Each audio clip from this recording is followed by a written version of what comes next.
मैंने high heel के साथ एक बहुत ही खूबसूरत फैंसी मैक्सी पहनी हुई थी और मेरे बाल कंधों तक लेयर कटिंग में कटे हुए थे, जिनको मैं इस वक्त खुला ही छोड़ दिया था।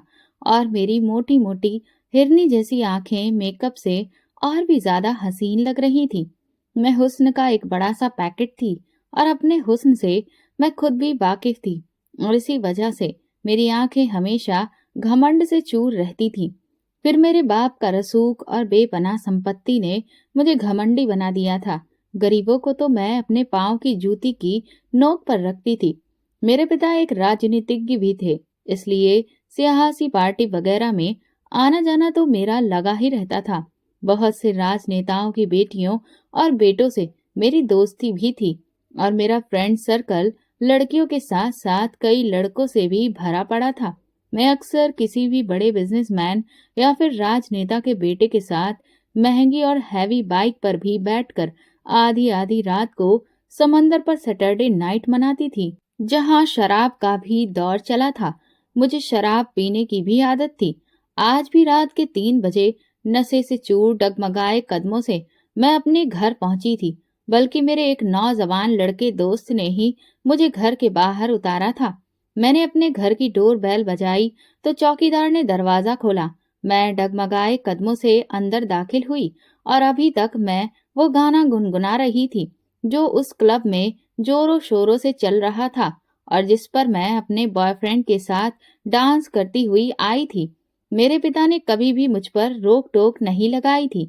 जैसे ही मैं लॉन्च का दरवाजा खोला और अंदर दाखिल होने लगी तो एकदम से मैं गिरने लगी थी कि तभी वहां मौजूद एक नौकर ने अचानक से मुझे हाथ देकर सहारा दिया। मैंने उस वक्त अपनी नशे से धुत आंखें बमुश्किल से खोली थीं। सामने उस 20 साल के नौजवान नौकर को देखकर मैं एकदम से पीछे हटी। मैंने बड़ा बुरा सा मुंह बनाते हुए कहा, यू ब्लडी इडियट, तुम्हारी हिम्मत कैसे हुई मुझे हाथ लगाने की? वो कहने लगा, मेम साहब, अगर मैं ऐसा नहीं करता तो आप गिर जाती। मैंने एक जोरदार थप्पड़ उसके मुंह पर दे मारा। मैंने कहा, जानते हो कितने गंदे और गलीज हो तुम? मेरे घर के नौकर हो, मेरे पांव की जूती के बराबर भी तुम्हारी औकात नहीं है। ओफो, अब मुझे फिर से बात लेना पड़ेगा। मैं जली भुनी हुई अपने कमरे तक पहुंची थी। रात के 3 बजे अपने वॉशरूम का सावर खोलकर मैं नहाने लगी। मैंने अपनी उस बाजू को रगड़ रगड़ कर धोया था जिससे मुझे उस नौकर ने छुआ था। मुझे बचाने की कोशिश की थी ताकि मैं गिर न जाऊं। मुझे इन गरीब कीड़े मकोड़े से शुरू से ही बहुत नफरत थी।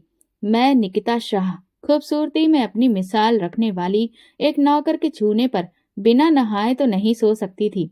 बहरहाल मैं सोच चुकी थी कि सुबह होते ही उस नौकर को नौकरी से निकाल दूंगी। उसकी हिम्मत कैसे हुई मुझे सहारा देने की? मैंने कभी भी गरीब लोगों के पास 2 मिनट भी बैठने की कोशिश नहीं की थी। मुझे उनसे घिन आती थी। कुछ पलों के लिए अगर मैं कभी किसी भिखारी को देख भी लेती तो मेरा जी मितलाने लगता था। उनके फटे पुराने मिट्टी से अटे हुए कपड़े, गंदे बाल, काला रंग देखकर तो मैं फौरन से ही अपना रास्ता ही बदल लेती थी। अगले दिन मेरी आंख दोपहर को 12 बजे खुली। मैं अपनी नाइटी में आकर डाइनिंग टेबल पर बैठ गई, जहां मेरे डैड और मॉम पहले से ही मौजूद थे।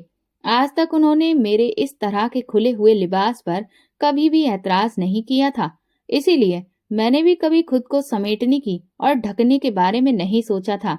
मेरी मॉम ने कहा कि रात को एक पॉलिटिकल पार्टी में जाना है, वहां बहुत बड़े बड़े राजनेता आने वाले हैं, इलेक्शन करीब है, इसीलिए तुम अपनी आवारागर्दियां थोड़ा कम कर दो। मैं जो ब्लैक कॉफी का घूंट भरते हुए अपनी मॉम की बातें सुन रही थी, उनकी इस बात पर मैंने बड़ी ही तीखी नजर से उनको देखा था।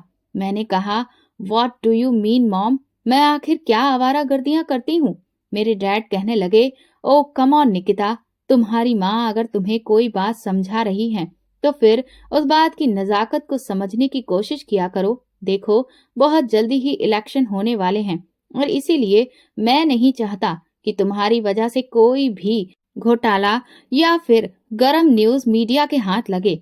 रात के 3-3 बजे की पार्टियां करना बंद कर दो जब तक कि ये इलेक्शन खत्म ना हो जाए। अपने डैड की बात सुनकर मैंने अपने चेहरे के हाव भाव बिगाड़े थे। ओके डैड, मेरे डैड कहने लगे कि हो सके तो अपनी मॉम के साथ शहर का एक अंदरूनी चक्कर भी लगा लेना, गरीबों के साथ 4 हमदर्दी के बोल भी बोल लेना। ये सुनकर मैंने बहुत ही बुरा सा मुंह बनाया था। यक! नो नो डैड, ये मुझसे कभी भी नहीं हो सकता। मैं उन गंदे सड़े लोगों के साथ 1 मिनट भी नहीं गुजार सकती।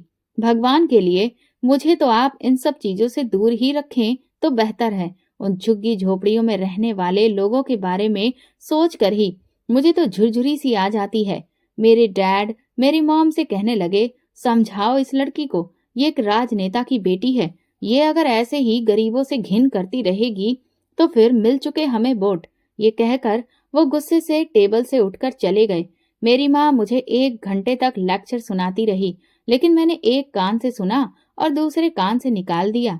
मैं कभी भी कंप्रोमाइज करने की आदी थी ही नहीं और आज तक मैंने ऐसा कभी नहीं किया था। निकिता शाह ने तो आज तक जिस चीज की ख्वाहिश की थी वो उसे मिल रही थी और अब मेरी सारी दिलचस्पी रात की पार्टी में थी। मैं खूबसूरत सी ब्लैक कलर की साड़ी निकाली और रात के लिए तैयार भी हो गई और फिर उस पार्टी में मेरी मुलाकात करण आहूजा से हुई, जो कि एक राजनेता का बेटा था। वो काफी गुड लुकिंग था और फिर हमारे ही जैसे एक नामी खानदान से बिलोंग करता था। वो मेरी खूबसूरती से काफी प्रभावित भी लग रहा था और इसीलिए वो मेरी बहुत तारीफें भी कर रहा था। वो पूरी पार्टी मेरी करण आहूजा के साथ ही गुजरी थी। हमने एक दूसरे के फोन नंबर भी एक्सचेंज कर लिए थे।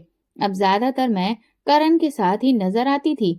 6 महीने में हम दोनों का ये हाल हो गया था कि अगर हम एक दूसरे को ना मिले तो जैसे शायद मर ही जाएंगे। हमारी मंजूरी पर ही हमारे पिता ने हमारा रिश्ता पक्का कर दिया। जल्दी ही मैं करण की दुल्हन बन गई। करण तो जैसे मेरा दीवाना था। वो मुझसे बेइंतहा मोहब्बत करता था। शादी के तुरंत बाद ही वो मुझे वर्ल्ड टूर पर ले गया। हनीमून टूर पर उसने मुझ पर अपना पैसा पानी की तरह बहाया था। हालांकि वो पैसा कौन सा उसके बाप ने या मेरे बाप ने अपनी मेहनत से कमाया था। ये तो उसी जनता का पैसा है जिसे बेवकूफ बनाकर हम लोग लूट रहे थे और ये बेचारी मासूम और गरीब जनता हमारे 4 बड़े बड़े जुमलों को सुनकर ये समझती है कि अब उसे सारी रोजमर्रा की जरूरतें मुफ्त में मिलना शुरू हो जाएंगी, महंगाई खत्म हो जाएगी और गरीबों के अच्छे दिन लौट आएंगे।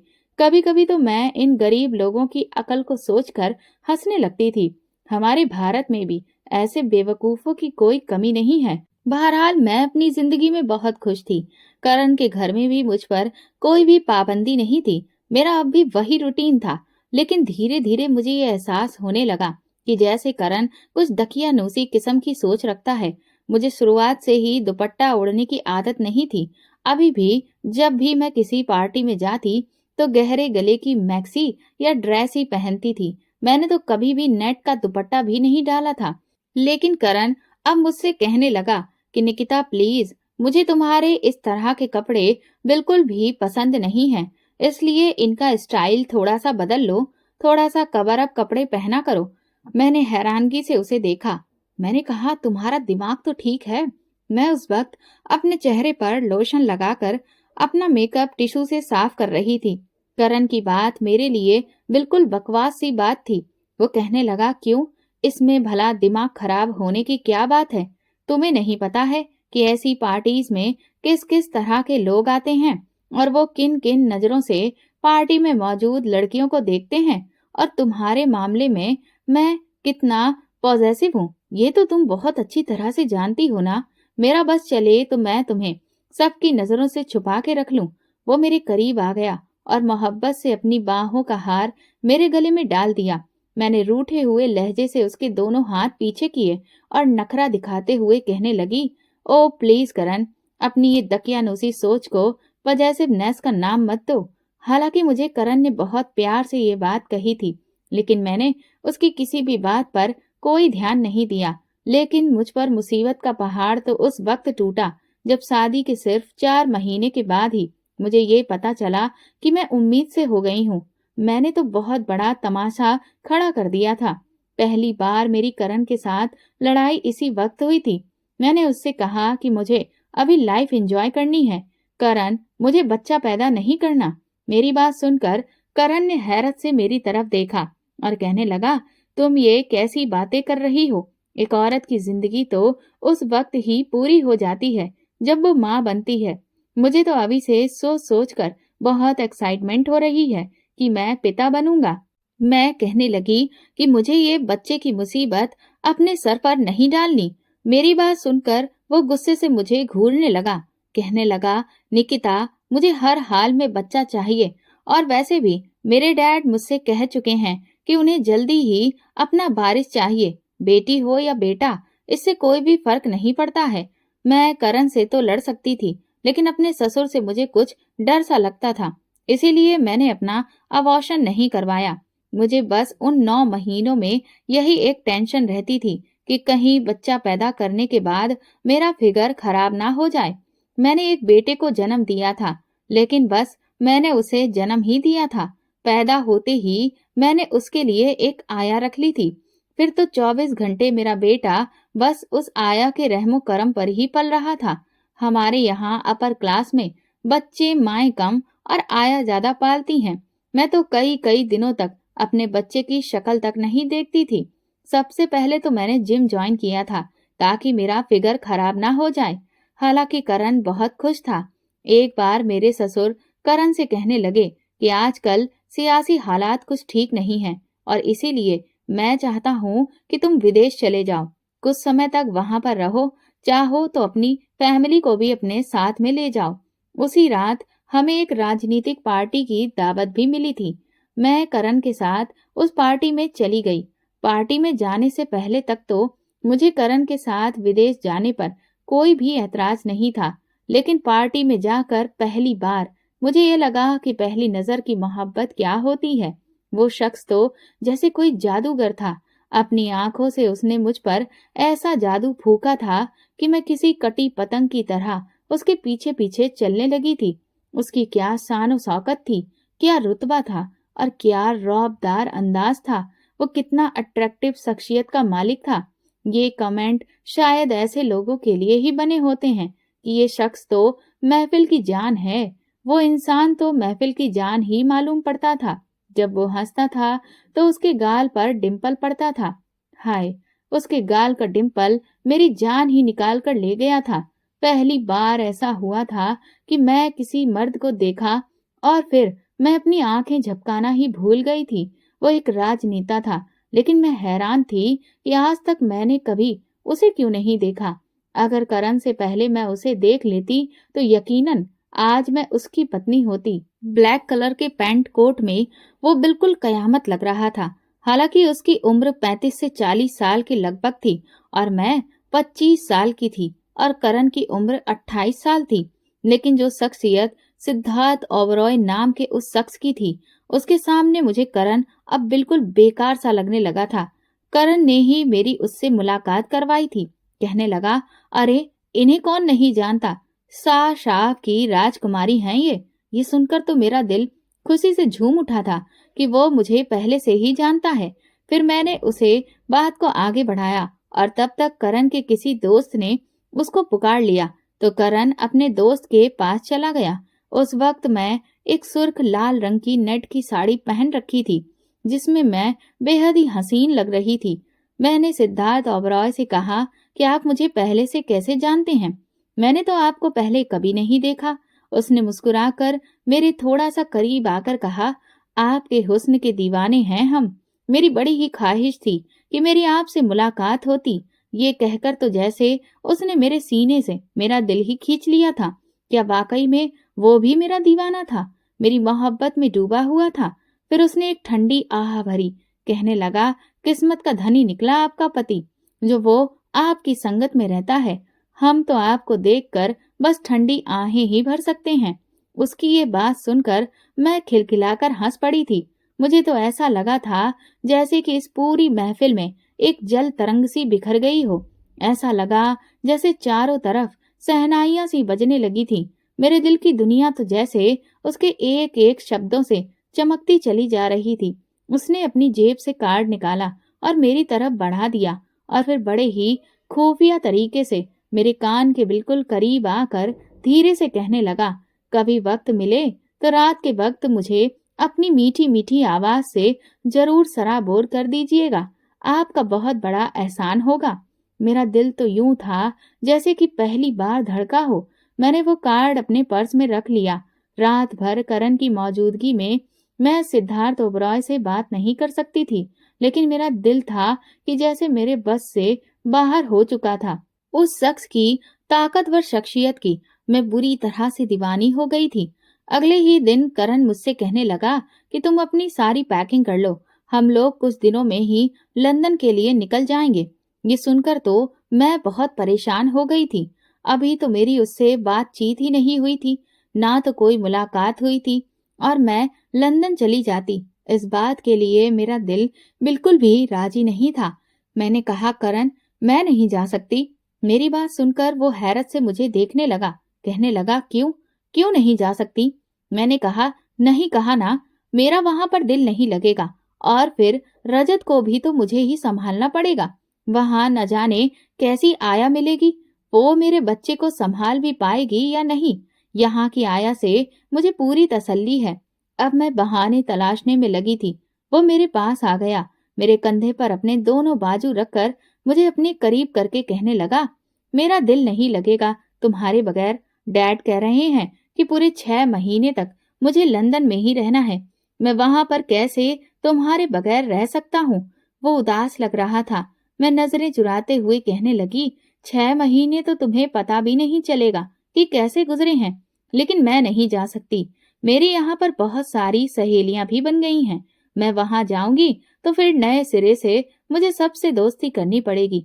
हालांकि मेरे सारे बहाने बेसिर पैर के थे, लेकिन बहरहाल करण की लाख मिन्नतें करने और मनाने के बाद भी मैं अपनी बात पर अड़ी रही। करण जा चुका था और अब मुझे खुली आजादी मिल गई थी। मैंने जल्दी से उसी रात अपने पर्स से कार्ड निकाला जिस रात करण गया था। उसी रात तकरीबन 3 बजे तक सिद्धार्थ ओबराय से मैं बातें करती रही। जिस तरह की उसकी शख्सियत थी, उसकी बातें भी बिल्कुल वैसी ही थी। उसकी सुर्ख सोखियों में डूबी हुई मोहब्बत भरी बातें सुनकर मुझे ऐसा लगता था कि जैसे कि उसका जादू मेरे सर पर बुरी तरह से सवार होने लगा था। मैं तो पागल सी होने लगी थी। उसकी बातों में मैं खोने लगी थी। फिर तो मेरा ये हाल था कि मैं पूरी पूरी रात उस इंसान से बातें करती रहती। अभी सिर्फ हमें बात करते हुए 15 दिन भी नहीं गुजरे थे कि उसने मुझे होटल के कमरे में आने के लिए कहा। कहने लगा, तुम्हारे बगैर अब मुझसे रहा नहीं जाता। मेरा खुद का हाल भी बिल्कुल यही था। मैं तो शायद बस उसके एक इशारे का ही इंतजार कर रही थी। हालांकि करण से भी मेरी लव मैरिज ही थी, लेकिन इतनी जल्दी तो उसका भी जादू मुझ पर नहीं चला था जैसा कि सिद्धार्थ ओबरॉय का चल चुका था। मैं होटल के उस कमरे में जब पहुंची तो वो पहले से मेरा इंतजार कर रहा था। वो रात मेरी यादगार रातों में से एक बन गई थी और अब मेरी उससे मुलाकातें बढ़ने लगीं। लेकिन वो मुझसे बड़े ही राजदार तरीके से मिलता था। कहता था कि हम दोनों ही मशहूर शख्सियतें हैं। मैं भी एक राजनीतिज्ञ हूँ और तुम भी एक राजनेता की बेटी हो, इसलिए अच्छा है कि हम बहुत ही सावधानी बरतें। लेकिन मैं अपने दिल का क्या करती, जो सिद्धार्थ की बाहों में समाने के लिए दिन रात तड़पती रहती थी। 3 महीने के बाद मुझे करण का जो फोन आया और जो बात उसने मुझसे कही, उससे तो मेरी सिट्टी पिट्टी ही गुम हो गई थी। वैसे तो वो हर दूसरे तीसरे दिन ही मुझसे बात किया करता था, लेकिन मैं बस वही घिसी पिटी बातें करके फोन बंद कर देती थी, क्योंकि असल में तो मुझे सिद्धार्थ की कॉल का इंतजार रहता था। मुझे उससे बातें करनी होती थी, लेकिन करण के फोन में तो मेरी जान ही निकाल ली थी। वो कहने लगा, निकिता, मेरा जी चाहता है कि मैं अपने दोस्तों का गला दबा दूं। आज मैंने अपने एक दोस्त को बहुत मारा, इतना मारा कि मार मार के साले का खून निकाल दिया। ऐसी गाली वो तब देता था जब वो हद से ज्यादा गुस्से में होता था। मैंने कहा, आखिर ऐसा क्या हुआ था? कहने लगा, साला कह रहा था कि तुम्हारी बीबी के याराने भारत में फैल रहे हैं। हमें पक्की खबर मिली है कि वो आजकल सिद्धार्थ ओबरॉय के साथ देखी जा रही है। ये सुनना था कि मेरा रंग बिल्कुल फीका पड़ गया। मुझे लगा कि जैसे मेरे गले में बहुत सारी रस्सियां पड़ गई हों। मेरा दिल तो खौफ के मारे कांपने लगा था। यूं कहने लगा कि मैंने कहा कि मेरी बीवी ऐसी नहीं है। मुझे अपनी बीवी पर पूरा भरोसा है। लेकिन वो तो बकवास किए ही जा रहा था। इसलिए फिर मैंने उसे बहुत मारा। मैं जानता हूँ निकिता कि तुम मेरे अलावा किसी से भी मोहब्बत कर ही नहीं सकती। करण की बात सुनकर मुझे बहुत सुकून सा महसूस हुआ कि उसे मुझ पर शक नहीं हुआ।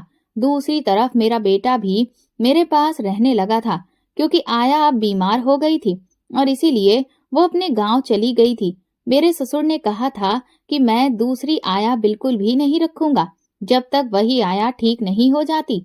रजत को तो तुम्हें ही संभालना है, इसलिए रजत को मुझे ही संभालना पड़ रहा था। रजत अब मेरा आदी होने लगा था, इसीलिए मेरा घर से निकलना भी मुश्किल होता जा रहा था। दूसरी तरफ सिद्धार्थ की शिद्दत बढ़ती जा रही थी। वो कहने लगा कि अपना आदी बनाकर अब मुझे नखरे दिखाने लगी हो। उसने मुझे रात को मिलने बुलाया था। मैंने उसे कहा भी कि मैं कैसे रात के वक्त आ सकती हूँ, लेकिन वो कहने लगा कि मैं कुछ भी नहीं जानता। तुम अगर नहीं आई तो मैं तुम्हारे घर के बाहर खड़ा होकर तुम्हें पुकारना शुरू कर दूंगा और फिर सारी दुनिया को पता चल जाएगा कि मैं तुम्हारा दीवाना हूँ। उसकी ऐसी ही बातें तो मेरा चैन चुरा लेती थी। हालांकि वो भी पहले से ही शादीशुदा था, मैं ये जानती थी, लेकिन फिर भी उसका ये दीवानापन मुझे अच्छा लगता था। अब तो मेरा जी चाहता था कि सिद्धार्थ मुझसे शादी कर ले। मुझे करण का रिश्ता बोझ लगने लगा था। रात को अपने बेटे को मैंने नींद का सिरप पिला दिया था ताकि वो पूरी रात जाग ना सके। घर से बाहर मैं जब निकली तो चौकीदार के हाथ पर भी मैंने 5,000 रुपए रख दिए। सिद्धार्थ ओबरॉय की गाड़ी मेरे बंगले के बाहर ही खड़ी थी। मैं घर से बाहर निकलकर उसकी गाड़ी में बैठ गई। लेकिन ये रात मेरे लिए बदनामी की रात बन गई थी। उसी रात एक रिपोर्टर ने हमें देख लिया। रात के 2 बजे होटल के कमरे में जाते हुए उस रिपोर्टर ने हमारी वीडियो बना ली और फिर इस खबर ने आग लगाकर रख दी थी।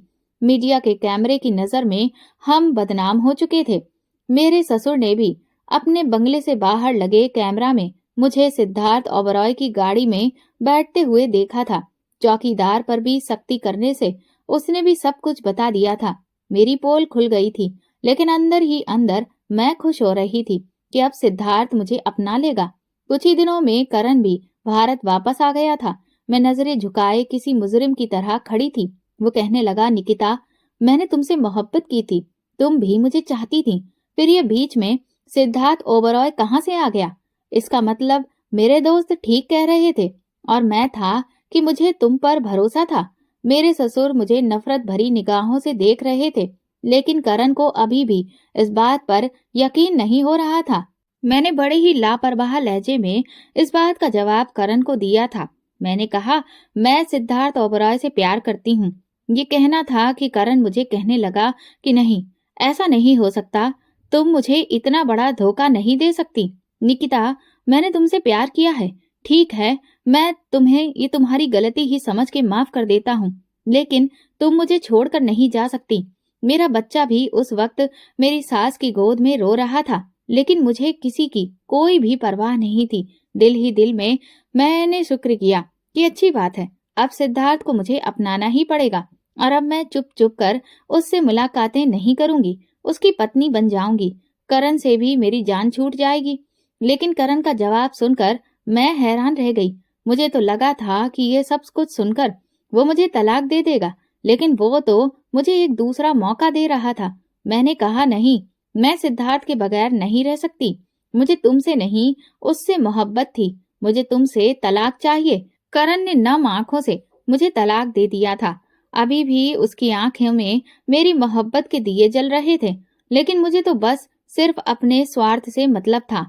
मेरा बेटा बिलक बिलक कर रो रहा था, बार बार मम्मा मम्मा कहकर मुझे पुकार रहा था। वो आंसुओं से रोए जा रहा था और बार बार मेरी तरफ ही लपक रहा था, लेकिन मैं तो जैसे बिल्कुल पत्थर दिल हो चुकी थी। मैंने तो उस वक्त अपने रोते हुए बेटे को भी नहीं देखा और घर से बाहर निकल गई। अपने दहेज में मिली गाड़ी में बैठकर मैं सिद्धार्थ ओबरॉय के घर चली आई। उस वक्त वो वहां पर मौजूद नहीं था, उसकी बीवी मौजूद थी। मुझे देखकर उसने गुस्से से पूछा कि तुम यहाँ पर क्या करने आई हो? मैंने कहा कि हमारी मोहब्बत के बारे में सारी जानकारी सोशल मीडिया के जरिए तुम्हें तो हो ही गई होगी। हर तरफ हमारी ही खबरें फैली हुई हैं। क्या अब भी तुम मुझसे यही पूछोगी कि मैं यहाँ पर क्यों आई हूँ। सिद्धार्थ मुझसे मोहब्बत करता है और मैं भी उससे मोहब्बत करती हूँ। उसकी खातिर ही मैं अपने पति और अपने बच्चे को छोड़कर आई हूँ और अब सिद्धार्थ तुम्हें भी छोड़ देगा।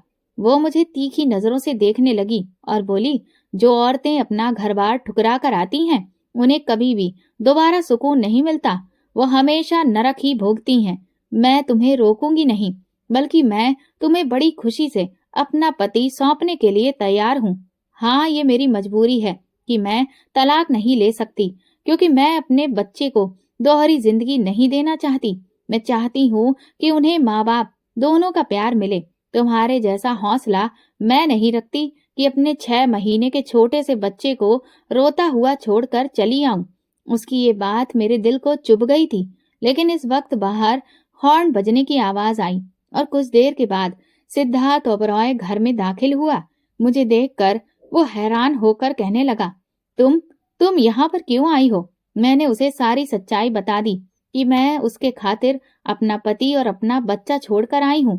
इस पर वो कहने लगा कि ये क्या हरकत की है तुमने? देखो, हम कोई आम लोग नहीं हैं जो यूं ही शादी कर लें। अरे भाई, हम लोग बहुत ही मशहूर शख्सियत हैं। तुम्हारा तो कुछ भी नहीं जाएगा, लेकिन मेरा सियासी ओहदा खत्म हो जाएगा। बड़ी मुश्किल से मैंने ये खबर फैलाई है कि ये एक फेक न्यूज है और मेरा किसी से कोई भी रिश्ता नहीं है। जिस पत्रकार ने ये खबर सोशल मीडिया पर दी है, अभी अभी उसको मैं खरीद कर आया हूँ। कमबख्त ने पूरे 2 करोड़ रुपए लिए हैं ये गवाही देने के लिए कि ये फेक न्यूज है और उसने ऐसा कुछ भी नहीं देखा। बड़ी मुश्किल से मैंने अपने रुतबे को दोबारा से कायम किया है और तुम कह रही हो कि मैं सब कुछ छोड़ दूं? बेवकूफी मत करो। ये सुनकर सिद्धार्थ की पहली बीवी हंसने लगी। फिर वो खामोशी से अपने कमरे में चली गई, लेकिन मैं तो दहाड़े मार मार कर रोने लगी। मैंने कहा कि मैं अपना सब कुछ बर्बाद कर दिया है सिर्फ तुम्हारी खातिर। मैं अपना पति और बच्चा सब कुछ छोड़कर आई हूँ। मैं नहीं जानती, अब तुम्हें मुझे हर हाल में अपनाना ही होगा। मुझसे शादी करनी पड़ेगी। वो कहने लगा, मैं तुमसे सिर्फ एक शर्त पर ही शादी कर सकता हूँ कि हमारी ये शादी बिल्कुल खुफिया रहेगी। मैं कभी भी इस बात का ऐलान नहीं करूंगा कि हम शादीशुदा हैं। मैं नहीं चाहता कि मेरी कोई भी ऐसी वैसी बात मीडिया के हाथ में लगे जिससे मेरी राजनीतिक जिंदगी पर असर पड़े। मेरे लिए तो ये सिद्धार्थ का एक अलग ही रूप था जो कि मैं आज देख रही थी। बहरहाल उसने मुझसे शादी कर ली और फिर वो मुझे एक फ्लैट में रखने लगा। मैं हमेशा से बंगले में रहने की आदी थी, इसीलिए एक लग्जरी छोटे से अपार्टमेंट में मेरा दम घुटने लगा था। सिद्धार्थ का असली रूप तो मैंने शादी के बाद देखा। वो मीठी मीठी बातें, वो कमाल का लहजा, वो दीवानगी, वो सब कुछ एक दिखावा था। वो शख्स इंसान नहीं, एक जहरीला नाग था। एक बार वो मुझसे कहने लगा कि तैयार हो जाओ, आज की रात तुम्हें मेरे दोस्त के पास जाना है और रात भी तुम्हें वहीं पर गुजारनी है। उसकी बात सुनकर मैं हैरान थी। मैंने कहा, क्या मतलब है तुम्हारा? मैं क्यों किसी के साथ रात गुजारने लगी? इस पर वो कहने लगा, तो क्या हुआ? पहले तुम अपने पति के होते हुए भी मेरे पास भी तो आती थी। मैंने उसे गुस्से से देखा। मैं देख रही थी कि उसकी खातिर मैंने क्या कुछ कुर्बान नहीं कर दिया था और वो मुझे ताने दे रहा था। मैंने कहा, क्या तुम पहली बीवी के साथ भी ऐसा ही करते हो? उसे भी अपने दोस्तों के पास भेजते हो? मेरा इतना कहना था कि उसने खींच के एक थप्पड़ मेरे मुंह पर मारा और कहने लगा, वो मेरी ऑफिशियल बीवी है, खानदानी बीवी। दुनिया जानती है कि वो मेरी पत्नी है और खबरदार, जो उसके बारे में तुमने कुछ भी कहा तो तुम्हारी खैर नहीं। वो तुम्हारी तरह नहीं है जो गैर मर्दों से प्यार मोहब्बत के चक्कर चलाए। उसने अभी तक मेरे नाम को ही अपनाया हुआ है। तुम्हें मैं जो कह रहा हूँ चुपचाप वही करो। जब तुम अपने पति के होते हुए मेरे पास आ सकती हो तो फिर किसी के भी पास जा सकती हो। मैंने कहा, मैं कोई ऐसी वैसी लड़की नहीं हूँ, शाह की बेटी हूँ। इस सियासत में मेरे बाप का भी एक बहुत बड़ा नाम है, एक बहुत ऊंचा ओहदा है। मेरी बात सुनकर वो हंसने लगा, कहने लगा, अब ये सब तो गुजरे जमाने की बातें हो गई हैं। तुम्हारा बाप अब इस सियासी मैदान को छोड़कर कब का भाग चुका है, इसीलिए मुझ पर अपने बाप का रौब मत चलाओ। मैंने कहा, मैं कहीं नहीं जाऊंगी और कल मैं मीडिया को बुलाकर ये ऐलान भी कर दूंगी कि मैं भी तुम्हारी पत्नी हूँ और मैं शादी के सबूत दिखा दूंगी। मेरा ये कहना था कि उसने एक जलता हुआ सिगरेट मेरे बाजू पर लगा दिया। मैं बुरी तरह से बिलबिला उठी थी। वो मुझसे कहने लगा कि मुझे अपने मिजाज के खिलाफ कोई भी बात पसंद नहीं आती है, इसलिए कभी सोचना भी मत कि तुम मेरे खिलाफ भी जा सकती हो। उस रात उसने मेरे वजूद पर जलते हुए सिगरेट लगाए थे। मैं चीखती रही, चिल्लाती रही। वो एक इंसान नहीं, वो जानवर था। जैसे जैसे दर्द से मैं चिल्लाती, वो मुस्कुराने लगता। आज उसके गाल पर पड़ने वाला डिंपल मुझे जहर लग रहा था। सुबह मुझे कहने लगा कि मैं हमेशा ऐसी जगह पर ही अपने निशान छोड़ता हूँ जो सामने वाले को नजर ना आए। तुम मेरी खुफिया पत्नी हो और हमेशा बेनाम और खुफिया ही रहोगी। ना मैं तुम्हें छोड़ूंगा और ना मैं तुम्हें दुनिया के सामने पत्नी के तौर पर कभी भी अपनाऊंगा। कहने लगा, जो औरत अपने पति से वफा ना करे वो 2 टके की रह जाती है। तुम्हारी हैसियत भी मेरी नजर में सिर्फ 2 टके से ज्यादा की नहीं है। उसने मुझे अपने कई दोस्तों के पास जबरदस्ती भेजा था। मैं अब एक जिल्लत भरी जिंदगी गुजार रही हूँ और शायद इसमें मेरा ही कसूर है, क्योंकि मैं स्वर्ग को छोड़कर नरक का रास्ता पकड़ लिया था, जो कि खूबसूरती से सजाकर इंसान के सामने शैतान पेश करता है और इंसान शैतान के झांसे में आकर नरक के गड्ढे में ऐसा गिरता है कि फिर वापस पलट कर नहीं देख सकता। आज भी मैं सिद्धार्थ की खुफिया बीबी हूँ, लेकिन लोग मुझे उसकी रखैल के नाम से जानते हैं। औरत के लिए शायद इससे बड़ी और कोई गाली हो ही नहीं सकती, लेकिन मेरी उन लड़कियों से गुजारिश है जो अपर क्लास में परवरिश पाती हैं और फिर बेहयाई को अपनाती हैं, रिश्तों का महत्व तक भूल जाती हैं। वो हमेशा बेमोल होकर रह जाती हैं और इसीलिए अपने पति की इज्जत करें और अपने आप को सिर्फ अपने पति की हद तक ही रखें। कहीं जज्बात में बहकर मेरे जैसा अंजाम आपका भी ना हो जाए। दोस्तों, अगर आपको हमारी कहानी पसंद आई है तो कमेंट करके जरूर बताएं और वीडियो को लाइक करके ज्यादा से ज्यादा शेयर करें। चैनल पर नए हैं तो सब्सक्राइब करें और हाँ, नोटिफिकेशन बेल को जरूर दबाएं ताकि अगली अपडेट सबसे पहले आपको मिले। धन्यवाद।